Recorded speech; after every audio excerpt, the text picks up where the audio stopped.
Ngaha turaje Nyagasani kwitabira ingoma y'urukundo. Ku izina ry'Imana Data na Mwana na Roho Mutagatifu. Amen. Amahoro bana b'Imana, nimuhumure, Imana iradukunda. Ije kutugira neza kuri wa kane w'icyumweru cya munani gisanzwe, tariki 30 Gicurasi 2024. Isomo rya mbere ryo mu ibaruwa ya mbere ya Petero intumwa, umutwe wa 2 umurongo wa 2 kugeza ku wa 5 n'umurongo wa 9 kugeza ku 12. Bavandimwe, nimumere nk'abana bakimara kuvuka, nimurarikire amata meza y'ijambo ry'Imana, kugira ngo igihe muryakira mutere imbere mu gucungurwa kwanyu. Niba koko mwarasogongeyeho mukumva ukuntu Nyagasani aryohereye, nimwegere Nyagasani, ibuye nyabuzima ryajugunywe n'abantu, nyamara ari indobanure kandi rifite agaciro gakomeye mu maso y'Imana. Bityo namwe mube nk'amabuye mazima, mwubakwemo ingoro ndengakamere, kugira ngo mube imbaga ntagatifu y'abaherezabitambo, mwitureho ibitambo ndengakamere bishimisha Imana kubwa Yezu Kristo. Koko rero muri ubwoko bwatoranyijwe, imbaga y'abaherezabitambo ba cyami, ihanga ritagatifu, umuryango Imana yironkeye, kugira ngo mujye mwamamaza ibigwi by'uwabahamagaye abavana mu mwijima akabinjiza mu rumuri rwe rw'agatangaza. Mwebwe mutari umuryango w'Imana kuva kera, ubu ngubu noneho mukaba mwarabaye umuryango wayo. Mwebwe mutari abo kugirirwa imbabazi, ubu ngubu noneho mukaba mwarazigiriwe. Nkoramutima zanjye, mwebwe muri nk'abagenzi n'abanyamahanga, ndabasaba ngo mwirinde irari ry'umubiri rirwanya umutimanama. Nimugire imyifatire myiza imbere y'abatemera Imana nyakuri, kugira ngo nubwo babasebya ngaho muri abagira nabi, bazamurikirwe n'ibikorwa byanyu, maze basingize Imana ku munsi izaziraho. Iryo ni ijambo ry'Imana. Zaburi ni 100. Nimusanganize Uhoraho impundu z'ibyishimo. Nimusingize Uhoraho bantu b'isi yose, nimumugaragire mwishimye, nimumusanganize impundu z'ibyishimo. Nimwemere ko Uhoraho ari we Mana, niwe waturemye none turabe, turi umuryango we n'ubushyo yiragiriye. Nimutahe amarembo ye mumushimira, mwinjirane ibisingizo mu ngombe ze, mumusingize murate izina rye. Kuko Uhoraho ari umugwaneza, urukundo rwe guhoraho iteka, ubudahemuka bwe bugahoraho uko ibihe bigenda bisimburana. Nimusanganize Uhoraho impundu z'ibyishimo. Nyagasani Yezu n'abane namwe. Amagambo mu Ivanjili ntagatifu yanditswe na Mariko, umutwe wa 10 umurongo wa 46 kugeza ku 52. Muri icyo gihe Yezu n'abigishwa be bagera i Yeriko. Igihe agisohoka muri Yeriko ari kumwe n'abigishwa be n'imbaga y'abantu benshi, umuntu w'impumyi witwaga Baritimeyo mwene Timeyo akaba ari yicaye iruhande rw'inzira asabiriza. Yumvise ko ari Yezu w'i Nazareti, atera hejuru ati, Yezu mwana wa Dawudi, mbabarira. Benshi baramucyaha ngo aceceke, ariko we arushaho gusakuza ati, mwana wa Dawudi, mbabarira. Yezu arahagarara aravuga ati, nimumuhamagare. Bahamagara iyo mpumyi, barayibwira bati, humura, haguruka, dore araguhamagaye. Ajugunya igishura cye, ahaguruka bwangu asanga Yezu. Yezu aramubaza ati, urashaka ko ngukorera iki? Impumyi iramusubiza iti, mwigisha, mbakubona. Yezu aramubwira ati, genda, ukwemera kwawe kuragukijije. Ako kanya arahumuka, maze akurikira Yezu. Iyo ni Ivanjili ntagatifu. Mwigisha, mbakubona. Ako kanya arahumuka, akurikira Yezu. Amen. Bayoboke b'Imana, nimugire amahoro. Aha tugeze ni kuri buri munsi. Ufungure buri munsi. Ufungure buri munsi. Ufungurira abandi buri munsi. Ijambo ry'Imana buri munsi. Umuhanga niwe wavuze ati, umenya umuntu ari uko musangiye umufuka w'umunyu. Bishatse kuvuga mubanye igihe kirekire, bishatse kuvuga umuzi imvugo n'ingiro, mwarabanye imyaka myinshi. Amasomo ikintu byacu duteguriye aratwerekeza uburyo twamenya Yezu, ndetse n'uburyo Yezu atuzi. Kuko Yezu atuzi imbere y'uko twebwe tumumenya. Mu ngingo igira iti, ikikubwira ko ari Yezu, niki kikubwira ko ari Yezu utambutse? Niki kikubwira ko ari Yezu uri gukora ibyo ngibyo? Niki kikubwira ko ari Yezu muri kumwe? Ikikubwira ko ari Yezu biraza kugusaba uyu munsi amaso y'umutima, kugira ngo bashe kubona ibitangaza by'Imana, ibitangaza bya Yezu. Dufite abashumba benshi batazi intama zabo, dufite n'intama nyinshi zitafite umushumba, zitazi abashumba bazo. Uyu mwanya uramenya ute umushumba wawe? Uyu mwanya uramenya ute intama zawe? Iyo intama yabuze, umushumba kugira ngo ayibone bimusaba guhebeba, kugira ngo ya ntama niyumva ijwi ry'umushumba wayo yihutire kuza imusanga, ubundi wa mushumba yisanganire. Nawe rero nanjye kuvuga Yesu, niba nanjye kuvuga ko ahebeba kugira ngo aze agutarure aho bagutabye, ese ujye umwumva? Ijwi rya Yesu uracyaryumva? Umenye ute ko ari Yesu utambutse? Ikikubwira ko ari Yesu utambutse ni iki? Turaza kubona ko kuba ufite amaso ay'umubiri, ufite ingingo zose z'umubiri zikora neza, ibyo bidahagije kuba wakira, ahubwo biraza kugusaba iki? Amaso y'umutima. Ni nabyo isomo rya mbere ritwerekezaho, ubwo Petero atugira inama tukamera nk'abana imbere y'umubyeyi wacu, ubwo yagize ati, bavandimwe, nimumere nk'abana bakimara kuvuka, nimunarikira amata meza y'ijambo ry'Imana, kugira ngo igihe muryakira mutere imbere mu gucungurwa kwanyu, niba koko mwarasogongeye mu kumva ukuntu Nyagasani aryohereye. Amen, amen. Kumva Nyagasani biragusaba gucengerwa n'ijambo rye, biragusaba kumuhabwa, biragusaba kubana nawe, bityo ukabasha kumenya ko ari Yesu uri gutambuka, kumukoraho, kumwumva ndetse no kumuhabwa, ukumva ukuntu aryohereye. Petero agatwerekeza kugira ngo ubashe kubona Imana, nta kindi bisaba usibye kugira amaso y'ukwemera. Umutima nama byajwe n'imbere rikubwira riti, iki ni cyiza gikore, iki ni kibi kireke. Aha niho Petero ashaka gutuganisha kugira ngo natwe tubashe kumenya Imana, twumve Imana, twumvire Imana imbere, duhure n'Imana, ubundi dusabane n'Imana. Naho ubundi ushobora kuba ufite ingingo zose z'umubiri ariko ukaba udafite umutima nama ugikora neza, aho naho waba uri impumyi. Ivanjiri uyu munsi iraduha urugero rw'umuntu udafite ingingo z'umubiri ziri gukora neza, ariko akabasha kuza kumenya ko ari Yesu utambutse. Dutangaririye impumyi yo kuri Yeriko, ubwo banayivuze mu izina Baritimeyo mwene Timeyo, bishatse kutubwira n'amazina yacu Yesu arayazi, Yesu aratuzi na mbere ko tumumenya. Twongere twibutse ko Yesu muri uyu mujyi wa Yeriko azakoramo ibitangaza bibiri, guhumura impumyi ndetse no gutaha kwa Zakewusi akamuha umukiro. Ibi byose biratwerekeza ku mbabazi Imana itugirira. Yesu urumuri rw'amahanga, Yesu uza kudukura mu mwijima, Yesu uza kuturokora akaduha urumuri, tukagendera mu kuri, tugakora neza, tukagarukira Imana. Urumuri ni ukugarukira Imana. Kubona urumuri ni ukumenya Yesu urumuri nyakuri. Ngiye impumyi rero Yesu agiye guha urumuri, ariko dutangazwa n'ukuntu iyi impumyi ibashije kumenya ko ari Yesu utambutse. Ubundi ko ari isanzwe ihumye, yamenye ko ari Yesu.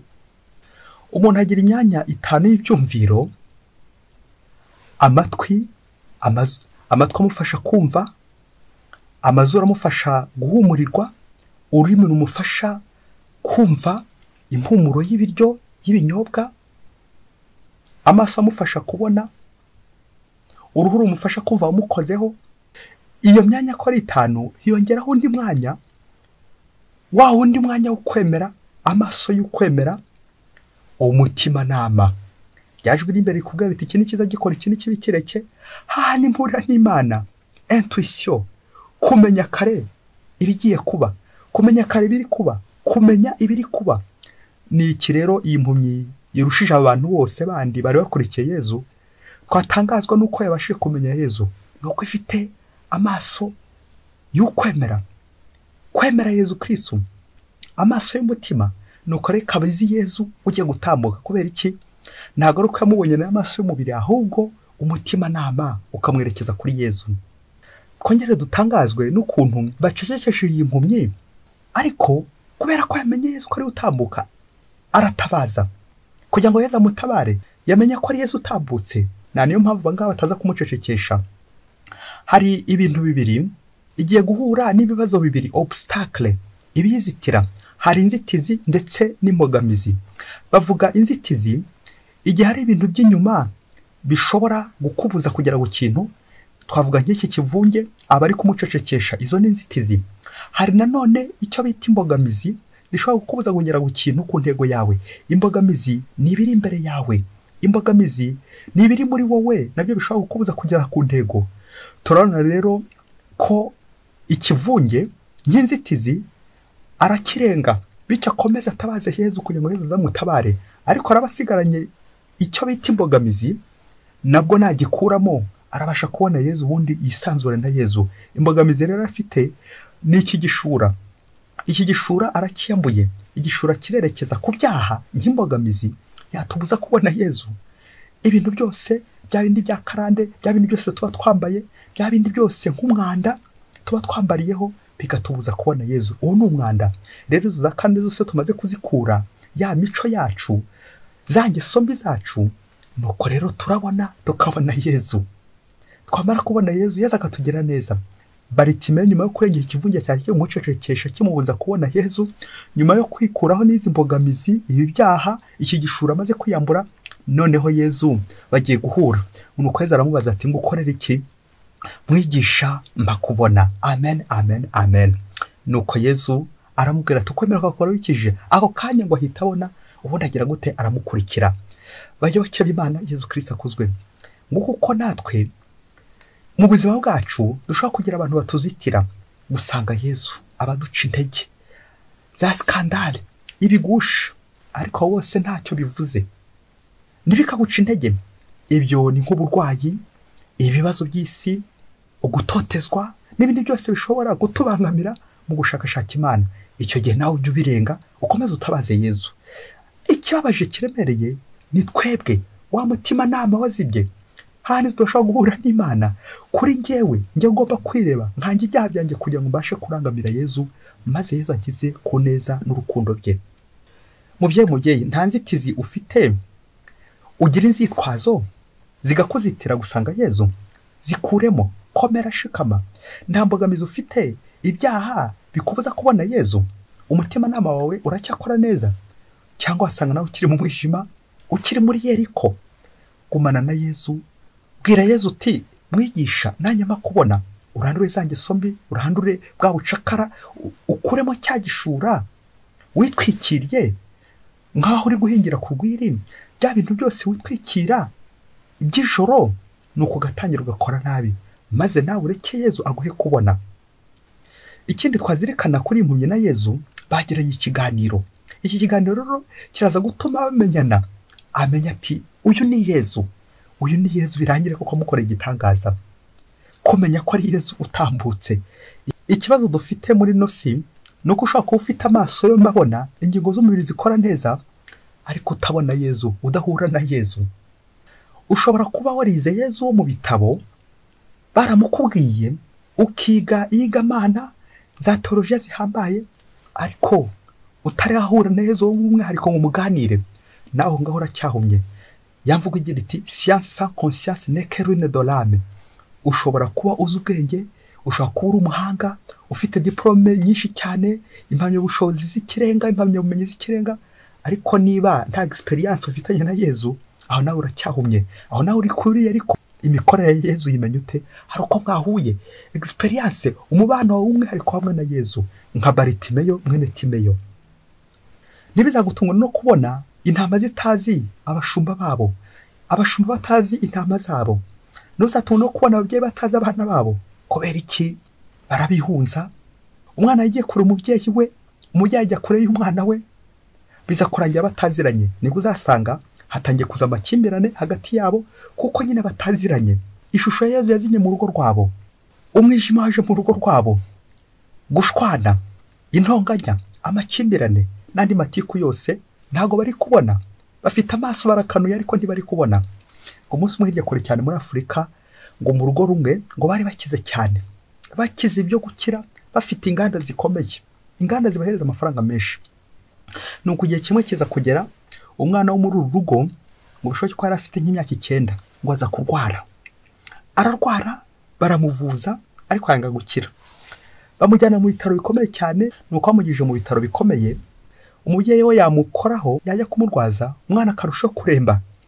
Nuko umwana asaba muganga ko umubyeyi we atakandagira mu cyumba arimo. Muganga biramuyobera. Igihe cyo kugemura cyagera, wa mubyeyi yabazanye ingemu, wa mwana akanga kuyakira, asaba muganga ko umubyeyi atakandagira mu cyumba arimo. Nuko muganga abaza umwana icyo yifuza. Nuko wa mwana agobwira muganga ati genda umbwirire mama anzanire Karine azajya ntegurire icyo kurya, aba ari nawe ndwaza. Ngo Karine yari umukozi wabo wabakorera isuku mu rugo. Nuko wa mukozi wabo ageze aho ngaho aho bagomba kumurwariza, aba ari umurwaza, aba no umutegurira ingemu wa mwana agakora ku ngemu y'iwabo. Nyuma rero umuganga aza kwiherana wa mwana, dore ko iyo ndwara yari yarayoberanye cyane, yarivuje mu bitaro byinshi bishoboka. Nyuma yuko bagiranye ikiganiro na wa mwana kirambuye, abaza wa mwana impamvu atajyakira ababyeyi baza kumurwaza cyangwa ngo bamugemurire. Wa mwana ngo bamubwira muganga ati, ibyo mama yanjye muramba numva ntabirya. Umva muganga, iwacu no batumye ndwara. Kuva nakora kugera nagera aha ngaha, mama ntarigera nkoraho, mama ntigeze mpeka mu mugongo, ntigeze nkoraho, ntigeze anyuhagira, ntitwigeze dusangira nawe. Yasize ibiryo abisigira kandi akaba yumpereza. Iyo ngiye ku ishuri ni Karine unjyana ku ishuri, y'isuku ni Karine yinkorera, ibintu byose ni Karine byinkorera akanyitaho. Niyo mubyeyi wanjye, niwe nduzi. Nawe ubundi mama sinshaka kuzajya kumubona amaso yanjye, kuko atigeze ankoraho na rimwe, ntigeze mpeka mu mugongo, mama aranyinena, ndashaka kunyikoza. Nuko muganga nyuma yo kumva uwo mwana ikibazo yagize, uko ababyeyi batigeze bamukoraho, bamaze kuganira, aza kumusaba ko yakwemera agasaba umubyeyi we akamuheka mu mugongo n'ibyo atigeze amukorera kuva mu bwana bwe. Nuko guhera icyo gihe wa mwana ngo maze kwemera ko yifuza noneho ko nyina yamukoraho, nyina aramufata amuheka mu mugongo. Wa mwana nyuma y'umunsi umwe yahise akira, indwara yararwaye, nuko ava mu bitaro. Indwara yaramaranye hafi imyaka 2 yose bamuvuza ibitaro n'ibitaro. Nyuma yuko nyina amuhetse mu mugongo, wa mwana yahise akira. Nuko wongera kuvugana na nyina, baraseka, nyina amuheka mu mugongo, wa mwana arishima na nyina arishima. Bayoboke b'Imana, Yezu Kristo akuzwe. Wongera urebe indwara turwaye. Hari igihe twivuza tukatambuka mu bitaro byinshi cyane, ariko niba se utaramenya indwara urwaye, bageze ngo uzapfa gukira. Uzasanga abantu benshi cyane turwaye indwara bita cecite, ya ndwara iterwa no kubura vitamine A.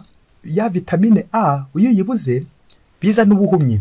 Na niyo mpamvu tugomba kugeza tukarya ibiribwa nyine birimo iyo vitamine, ibiribwa bituma tudahuma.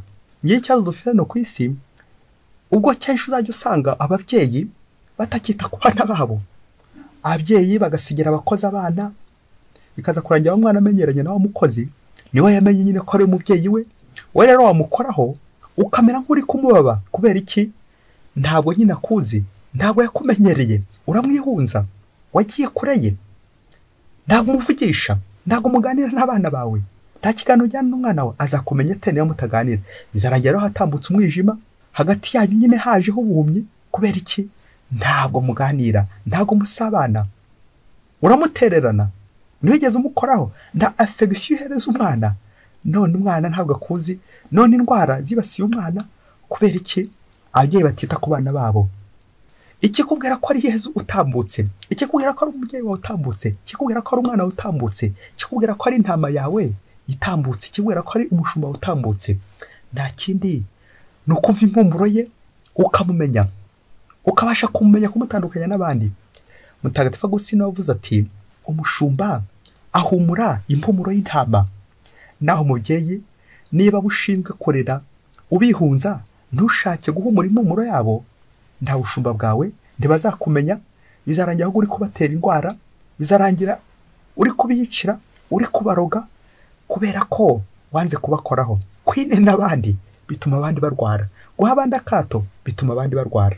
Uko niko n'umukristo nawe utamenyereye Yezu, Yezu aratambuka ntubashe kumumenya, bikaza kurangira ahubwo uri gukabukira abandi ati nimugende, kwa gukabukira abandi, za nzitizi, za skandale, kugusha abandi. Ibyo byose bituma bamwe ubaca intege, uca abandi intege mu kwemera. Nawe wongera urebe ahantu hose wagiye uca abandi intege ubazitira kugana Yezu, aho se wagize ngo wowe uhumye gakeya. Wongera urebe ibikorwa by'umwijima bizitira abandi kugana Yezu, bicecekesha Yezu, bicecekesha izina rya Yezu. Maze nawe uyu munsi uvuga uti, nanjye ko reka ngendere mu rumuri, reka nanjye nakire urumuri rwa Yezu. Kuko akenshi dukurikira Yezu duhumye, tugakurikira Yezu hari ingeso dutarambura, nuko tukabera abandi inzitizi, natwe ubwacu tukaba twifitemo imbogamizi idatuma twegera Yezu. biragusaba nawe gufata kuri ka vitamine A kugira ngo ubashe kubona, wirinde ubuhumyi, ukurikire Yezu. Nta kindi ni isengesho, gusenga, kuko tumenyera Yezu mu isengesho. Babigishwa b'Emawusi bamenye Yezu mu imanyura ry'umugati. Nawe rero mu isengesho uzamenya Yezu, ijambo rye ukamenya Yezu, ukumva imvugo ya Yezu ugahita umumenya, ukamutandukanya n'abandi, wamuhabwa ukumva utandukanye n'abandi, Yezu agakurwaza mukabana kuko ari umubyeyi wawe uko agukunda. Nawe rero uzamenya Yezu ari uko mwagiranye ikiganiro, ari uko wamusabye imbabazi, ari uko mutakambiye, ari uko mwahuye. Ya masakaramentu duhuramo na Yezu, cyane cyane isakamento rya penetensiya n'ukarisiya, tukangira ibyaha byacu kugira ngo tubashe kwakira Yezu uza tugana, maze natwe tubone. Yezu nimuhura nawe umubwire uti Nyagasani nanjye mbakubona, umbe kubona icyaha cyanjye kugira ngo ndusheho kugenda mu nzira zawe uko ushaka. Mutagatifu Ignasi wa Loyola niwe wavuze ati uko urushaho guhunga umwijima niko urushaho kubona ubwandu bukuriho. Amen. Bityo ubone Yezu, umwereke abandi buri munsi. Mwese Imana ibahe umugisha. Imana Data na Mwana na Roho Mutagatifu. Amen. Padiri Masumbuko Ladislas wa Diyosezi ya Cyangugu.